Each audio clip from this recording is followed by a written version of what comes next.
Je vous salue tous dans le précieux nom de notre Seigneur et Sauveur Jésus-Christ de Nazareth. Que la grâce de Dieu vous comble des délices de la parole, de là d'où vous nous écoutez, d'où vous nous suivez. En ce jour, nous avons un message à partager avec vous. Et le thème de ce message, il est libellé comme suite. Le salaire du doute. Le salaire du doute. Le salaire du doute.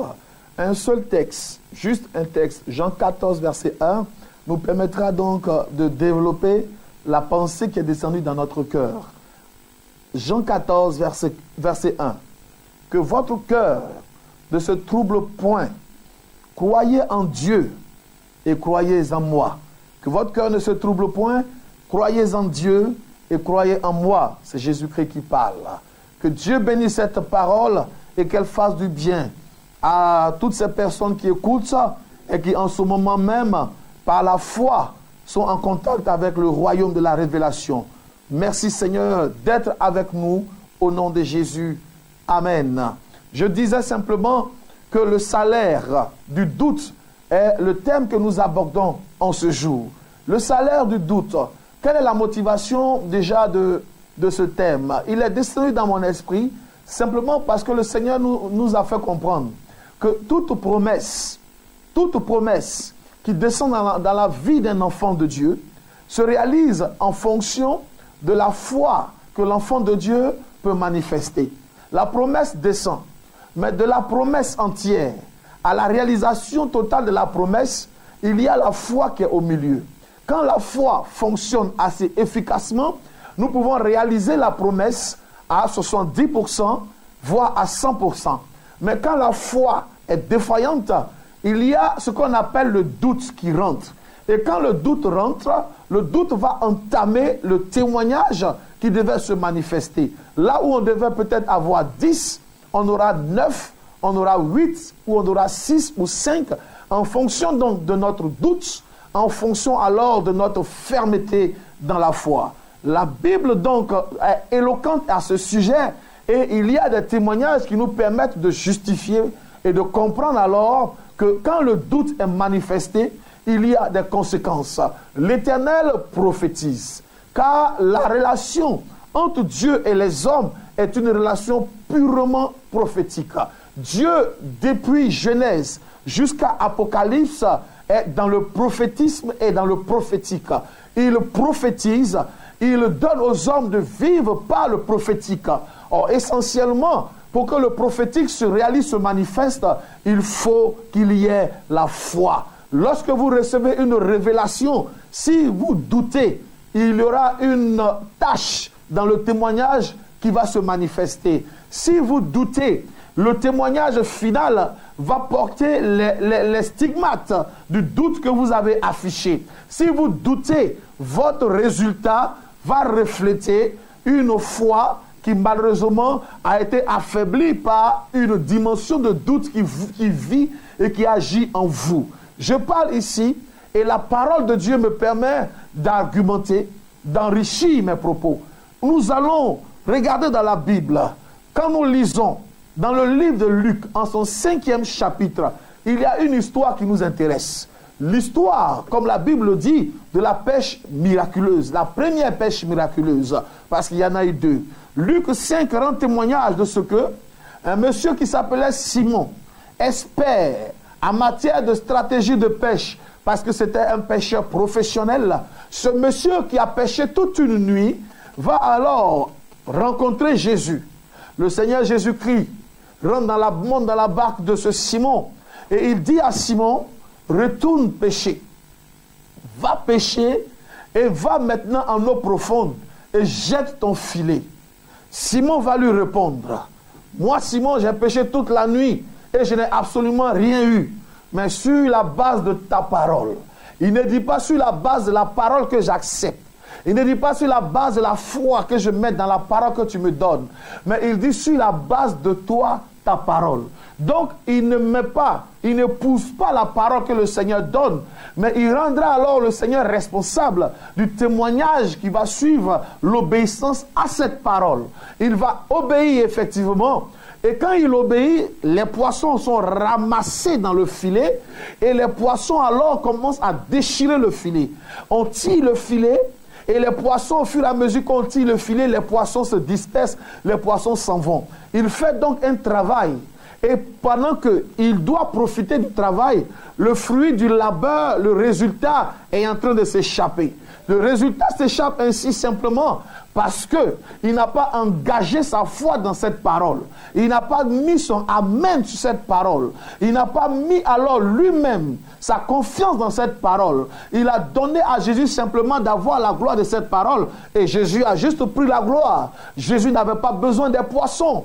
Il avait besoin simplement qu'effectivement il y ait des poissons en ce lieu. Et cela a été. Mais celui qui avait besoin de ramener ces poissons à la maison pour en manger, pour vendre, c'était Pierre. Et donc la part de Jésus-Christ s'est accomplie. Mais la part de Pierre ne s'est pas réalisée parce que Pierre a douté.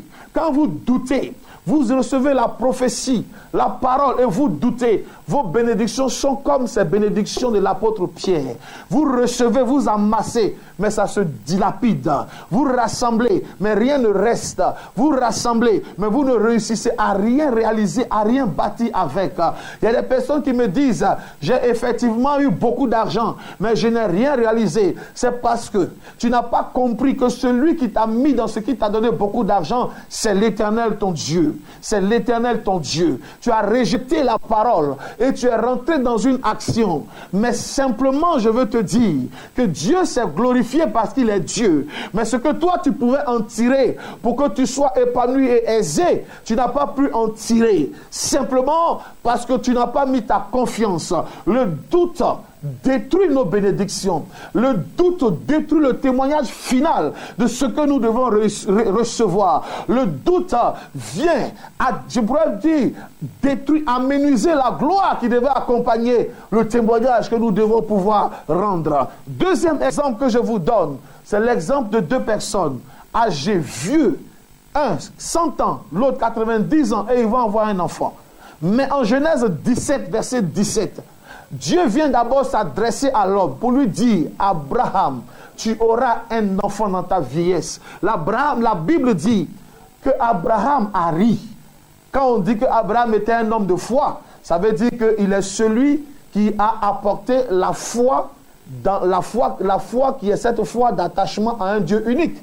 Mais par moments aussi, Abraham a été éprouvé dans son attachement à la révélation et à la parole de Dieu.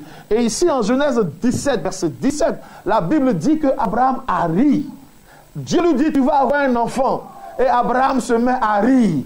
Comme pour dire à Dieu, mais je suis vieux, j'ai les os qui craquent. Il y a longtemps que je n'ai même plus ce genre de désir. Et par la suite, Dieu va encore parler. Il va donner cette parole et la confirmer par des anges qui vont visiter Abraham. Cette fois-ci, la femme d'Abraham va entendre en Genèse 18, verset 13, et elle aussi, elle va rire. Après que l'homme ait ri, la femme va rire. Et effectivement, la prophétie va se réaliser. Quand l'enfant naît, il s'appelle Isaac. Mais celui qui devait devenir source de bonheur, source de joie, source alors de tout ce qui est récompense pour Sarah et pour Abraham, deviendra source de chagrin. Deviendra source alors même, je pourrais dire, de souffrance. Parce que à cause de ce Isaac, les gens se moquaient de Sarah. Tout le monde se moquait d'elle. On se plaisait à dire, voici la vieille femme qui a accouché d'un bébé. Quand on la voyait allaiter, c'était la risée populaire. Quand on voit un vieux monsieur en train de câliner un bébé, qui peut être son arrière-petit-enfant, tout le monde se moquait de lui. Alors que la naissance d'Isaac apporte la joie, apporte le bonheur. La naissance d'Isaac a été accompagnée des moqueries, a été accompagnée des humiliations, a été accompagnée même des injures. Et ces humiliations, justement, ont exacerbé la relation qu'il y avait entre Sarah et Agar. Et c'est parce que d'ailleurs le fils Ismaël de Agar se moquait d'Isaac, que sa mère n'a pas pu supporter. Qu'est-ce qu'ils disaient? Simplement ce que tout le monde pouvait dire. Et donc la moquerie était dans leur vie. Ils étaient la risée de tous. Parce que la prophétie qui a été donnée, ils n'ont pas eu foi en cette prophétie. Ils ont douté, ils ont ri. Et ils ont été sémés les moqueries dans eux-mêmes leur prophétie, dans eux-mêmes leur réalisation. Isaac est venu Mais Isaac n'était plus l'objet d'une joie. Au lieu que les gens viennent pour dire, voici Isaac, nous comprenons par la présence d'Isaac que Dieu est capable de toutes choses. Les gens viennent, ils regardent Isaac et ils commencent à se moquer d'eux. Au lieu d'être spirituels par le regard, ils sont charnels par la moquerie. Parce qu'au départ, Abraham lui-même et Sarah elle-même, ils ont été d'abord charnels en recevant la prophétie, en recevant la parole, en recevant la révélation qui les informait de ce que Isaac allait venir. Je vais au quatrième élément qui montre que le salaire du doute est difficilement supportable. La Bible ici nous parle en 2 Rois 7, verset 2, de l'officier du roi, cet officier sur lequel le roi s'appuyait. Le prophète parle ici de la part de l'Éternel et dit que demain l'Éternel permettra que la famine cesse. Le pays était dans la famine. Et le prophète dit demain, il aura su abondance de nourriture. Personne ne pouvait l'imaginer et personne ne pouvait croire. Parce que depuis des mois et des mois, il n'y avait pas de nourriture. Difficilement les gens mangeaient, difficilement les gens buvaient. Et le prophète subitement déclare que demain, il aura surabondance de nourriture. Personne ne pouvait croire, c'est un fait. Mais il y a un qui s'est distingué. Il dit, et c'est en 2 Rois 7, 2, que même si on fait des fenêtres au ciel, pareille révélation, pareille prophétie ne s'accomplira pas.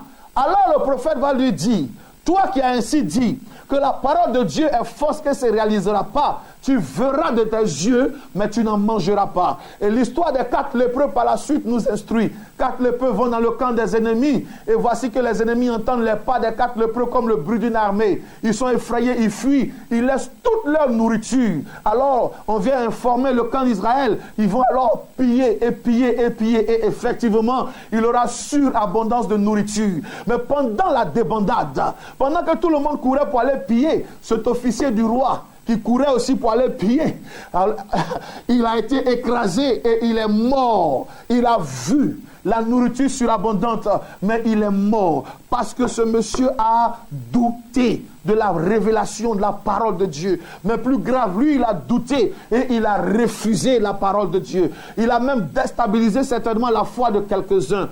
Je regarde encore dans cette histoire des personnes qui meurent en regardant la prophétie et je reconnais un certain Moïse. Voici un monsieur que Dieu va appeler dans le livre d'Exode. Et Moïse, quand Dieu l'appelle, il refuse l'appel. Il dit à Dieu, tu sais que je suis bègue, j'ai du mal à parler, je préfère que tu prennes quelqu'un d'autre. Dieu dit, c'est moi qui fais les oreilles, c'est moi qui fais la bouche. Et c'est moi qui t'ai choisi. Je dis, voilà ta mission. Et toi, Moïse, tu refuses. Il va tellement insister que quelqu'un qui n'était pas dans le programme initial de l'appel va rentrer dedans. Parce que Moïse va sur la montagne en parlant avec Dieu, faire la promotion de Aaron. Aaron est bien, il parle bien, il est prolixe, il sait parler. Seigneur, il faut le prendre. Il dit, ok. Donc, tu vas marcher avec Aaron. Il sera ton prophète. Et c'est toi qui seras comme Dieu. Tu donneras la parole et Aaron va donner la révélation de la parole. Il portera la parole, mais c'est toi qui donneras la révélation de la parole. Ce doute va le rattraper plus tard au monde Nebo. Il verra Canaan, mais il n'y entrera pas. Il verra la promesse, mais il ne rentrera pas dans la promesse. Et même dans leur marche, Aaron, qui n'était pas dans le programme initial de Dieu, deviendra un problème pour lui. Quand nous connaissons, nous nous rappelons l'histoire du veau d'or. Je veux dire à quelqu'un aujourd'hui que la parole que tu as refusée, tu ne rentreras pas dans cette parole. La parole que tu as rejetée, tu ne mangeras pas le fruit de cette parole. La parole qui t'a été dite et que toi-même tu as refusé pour dire, je ne peux jamais, je suis faible, je suis disqualifié, je n'ai pas les moyens, je n'ai pas les aptitudes. Cette parole-là, tu la verras de loin se réaliser. Mais toi, tu ne rentreras pas dans cette parole-là. Dernier exemple que je prends, c'est l'exemple de Barak et de Déborah. En Juge 4, Barak, il est roi. Déborah est prophétesse. Il y a une guerre qui doit être engagée contre Sisera.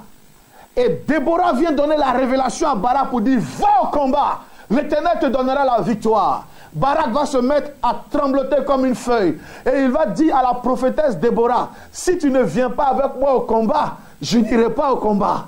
Si tu n'es pas à mes côtés, je ne serai pas sur ce champ de bataille parce que j'ai peur, je veux vraiment que tu sois à mes côtés. C'est vrai, tu as dit, mais si je vais seul, sans toi, je vais mourir. Il contredit ici la parole de Dieu. La parole n'a pas dit que Déborah devait l'accompagner. La parole dit, Barak, va avec l'armée, va avec tes généraux, vous aurez la victoire. Il a eu peur, il a douté, il a changé ce que la parole voulait. Alors Déborah va lui dire, nous irons au combat. Je monterai aussi au combat. Je vais porter les armures de la guerrière en tant qu'une intercession de guerrière, de femme de prière, en tant qu'une femme de combat. Je vais porter les habits de guerre, on ira. Mais la gloire de ce combat ne te sera pas accordée. La gloire de ce combat sera accordée à une femme. Parce que tu as douté de ce que l'Éternel peut faire. Tu sortiras de là également sans gloire. Et effectivement, nous connaissons l'histoire de Jaël, qui va être même cette femme-là, qui va alors porter le coup fatal à Sisera et qui prendra la gloire de tout ce combat, la gloire de toute la guerre. Quand il y a un combat, celui qui tue l'homme fort de l'autre camp, c'est lui alors qui devient célèbre. Et voici qu'une femme dans sa case, qui n'a jamais fait la guerre, qui n'était pas sur le champ de combat, va arracher, va prendre, récupérer la gloire que tous les soldats cherchaient, simplement parce que le roi a douté de la révélation de Dieu. Je dis à quelqu'un aujourd'hui, est le réflexe que cette bonne femme a eu dans la Bible. Une jeune femme qu'on appelle Marie. L'ange la visite et l'ange lui dit, tu seras enceinte. Elle n'a pas compris ce qui se passait, mais elle n'a pas refusé la parole. Elle a simplement dit, je suis la servante de l'Éternel, qu'il me soit fait selon la volonté de Dieu. Il faut nous abandonner à la volonté de Dieu. Il ne faut pas limiter la main de Dieu. Il ne faut pas limiter la capacité de Dieu. Si quelqu'un prophétise sur ta vie, va dans la présence de Dieu, jeûne, prie. Si l'Éternel te confirme, accepte cette parole, mais ne la rejette pas. Tu as le droit d'examiner la parole, mais tu n'as pas le droit de la rejeter. Si c'est un enfant, une vieille personne, même si c'est quelqu'un qui n'est pas spirituel, mais il dit une parole sur ta vie, prends cette parole d'abord, examine-la. Si tu rejettes systématiquement, tu cours le danger de s'aimer le doute dans ta bénédiction, et le salaire du doute, tu vas le récolter. Le salaire du doute va te frapper. Voici Sisera, voici Barak, voici Sarah et Isaac, voici même l'apôtre Pierre, qui ont payé au prix fort, au prix fort, le doute qu'ils ont manifesté au moment où la parole leur était révélée. Je veux dire ce soir ou en ce jour à quelqu'un, là où tu es, si le doute te fatigue, sois libéré du doute. Si le doute a bloqué ta prophétie, que le doute maintenant soit vaincu. Si par le doute, tu avais bloqué une bénédiction qui devait descendre dans ta vie, que l'Éternel te pardonne et te libère de ce blocage. Je dis à quelqu'un maintenant que le doute soit banni. Il y a des personnes, rapidement je le dis, qui doutent systématiquement. Premier cas de personnes, les personnes qui n'ont pas la capacité de croire, parce que sur leur intelligence, comme Paul le dit, il y a un voile qui est jeté et qui ne leur permet pas de voir la gloire de Dieu, d'accepter les paroles de Dieu. Si ton cœur est voilé et que le voile sur ton cœur t'empêche de voir la parole, la gloire, la vérité, d'accepter ce qui est de Dieu, que le voile te quitte aujourd'hui même, que le voile te quitte aujourd'hui même, que le voile soit déchiré sur ton cœur et que la parole de Dieu te pénètre, te convainc et que tes miracles soient manifestés. Deuxième type de personnes, il y a des personnes qui sont possédées par des démons. Quand la parole de Dieu rentre dans leur tête, il y a une autre voix qui leur dit que la parole de Dieu que tu as entendue ne se réalisera pas. Pendant que Dieu leur dit, ma fille, tu te maries, mon fils, tu voyages, ma fille, tu es guérie, il y a une autre parole contraire qui est la parole du diable. Je parle à quelqu'un, toi qui as la parole du diable qui te fatigue, je tais cette parole en toi au nom de Jésus. Je sèche la langue diabolique au nom de Jésus. Je détruis la bouche du menteur qui vient déstabiliser ta foi et qui te pousse à ne pas t'attacher à la parole et à la révélation de Dieu. Troisième niveau, il y a des personnes qui sont très charnelles et même très cartésiennes. Pour eux, tout est mathématique. Pour eux, tout est 1 plus 1 égale 2. Pour eux, tout est physique. Pour eux, tout est réel. Tout est matériel. Tout est ce qui est devant eux. Mais Dieu nous dit, nous ne marchons pas pas par la vue, nous marchons par la foi. Nous marchons par la foi. Nos sens peuvent nous dire que nous sommes malades, mais l'Esprit de Dieu nous dit que nous sommes guéris. Je veux dire à quelqu'un, ne sois pas charnel, ne sois pas charnel, que la dimension cartésienne te quitte. Tu calcules trop, trop de pensées, trop de choses sont, je pourrais dire, dans une certaine harmonie, dans un certain agencement. Dieu n'est pas obligé de vivre selon les lois qui sont là, car il est celui qui transcende les lois. La Bible te parle d'un certain Josué qui a été capable de bloquer la lune et le soleil. Oui, je veux te dire aujourd'hui que ce que tu vois et tu dis que ça a été bâti ainsi et que ça continuera toujours. L'Éternel peut manifester des changements. Il est Dieu. Il est Dieu. Il est Dieu. Ce que tu peux penser, il peut le réaliser. Ce que tu peux voir, il peut l'amener à l'existence comme le fait disparaître de l'existence. Dieu qui a envoyé toutes choses à l'existence peut également faire disparaître toutes choses. Il est Dieu. Il n'est soumis à aucune loi. Il n'est soumis à aucune contingence. Il n'est soumis à personne. Il est souverain. Je veux qu'aujourd'hui tu comprennes. Parce que tout est possible à Dieu. Dieu peut donc tout prononcer sur ta vie. Dieu peut donc tout déclarer sur ta vie. Dieu peut donc tout dire sur ta vie. Arrête de douter. Arrête de douter. Parce que Dieu n'est pas obligé de mettre 6 ans avant de bénir quelqu'un. Demain matin, la bénédiction que tu attends depuis longtemps peut se réaliser. Et je prie que ça se réalise ainsi. Demain matin, la grâce que tu attends peut se manifester. Et je prie que ça se manifeste ainsi. C'est en un seul jour qu'un certain Joseph a été béni excellemment, car en un seul jour, il a été appelé dans la maison de Pharaon. On lui a donné une femme, on lui a donné un titre, on l'a sorti de la servitude et on lui a donné alors une position très importante, très élevée, qui faisait alors de lui l'homme qui pouvait à son tour enchaîner ce qui hier l'avait enchaîné. En un seul jour, l'Éternel est capable de faire des choses extraordinaires dans ta vie. Il n'est pas obligé. Il n'est pas obligé de mettre du temps parce qu'il est Dieu, il est capable d'accélérer ta bénédiction. Crois seulement, crois et crois et crois. Et ainsi, comme la parole dit, tu verras la gloire. Car tout est possible à celui qui croit. Tout est possible à celui qui croit. Et Marc 11, 23, je termine par là, te dit, si tu reçois une parole, et alors tu ne doutes point dans ton cœur, tu verras ce que tu as reçu se réaliser. Que le doute soit banni, que le doute soit brisé, que le doute te libère, que le doute soit chassé, que le doute soit vaincu et que la foi soit bâtie, ton assurance soit bâtie, ta confiance soit bâtie. Oui, que maintenant, ce en quoi tu ne croyais pas, ce que tu ne croyais pas capable, que tu crois cela capable, alors ta bénédiction arrivera. Et elle sera glorieuse et elle te comblera excellemment par la puissance du nom de Jésus-Christ. Que l'Éternel soit avec toi et que le doute qui hier a été et qui a entamé tes bénédictions et qui t'a ramené en bas et qui t'a même fait échouer soit totalement balayé pour que maintenant de grands témoignages soient manifestés à la gloire du Dieu en qui tu as mis ta confiance, du Dieu qui en ce jour t'a aimé et t'a fait entendre ce message. Garde la victoire et la foi par la puissance du nom de Jésus-Christ. Amen. Je termine en vous donnant ces quelques contacts. Le plus 225. Plus 225, c'est le code Côte d'Ivoire. 08 70 30 70. 08 70 30 70. Et le plus 225 02 98 92 33. Plus 225 02 98 92 33. Et le mail prophètehervédatro@gmail.com. prophètehervédatro@gmail.com. Et nous attendons vos invitations, vos sujets de prière pour que nous puissions vous apporter notre aide modeste, oui, par notre groupe d'intercession, et vos offrandes et vos soutiens financiers pour que nous puissions encore étendre l'action de Dieu par l'évangélisation et par d'autres activités. Pour les invitations, prenez-vous un peu plus tôt pour que nous organisions nos calendriers. Donnez-nous le temps de mieux nous préparer pour répondre aux exigences que nous impose l'évangile, que nous impose le Seigneur quand nous partons sur des champs missionnaires. Soyez pleinement bénis, gardez la victoire et gardez la foi. Ne doutez pas, ce que l'Éternel a dit, il le fera au nom de Jésus-Christ.